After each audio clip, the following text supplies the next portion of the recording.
I've never shot in a studio before. Yeah, it's really cool. It's so girl. It's like a girl gang. It's like a photo girl gang. Everybody's just kind of encouraging. Because that's the whole thing is we want people to know she is a photographer with high this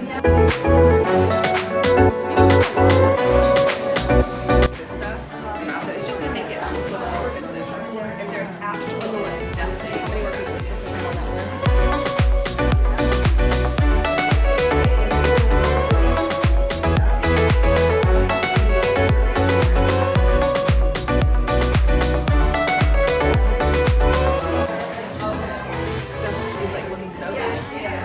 And do we? I feel like the coffee cup are not makes sense. No. So we'll just take it. And so I think with the body language, here's what I would do.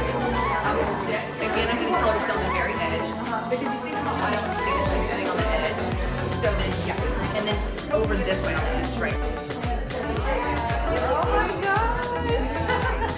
That looks good. And then I mean it's so cute. And then, so I've got the setting set.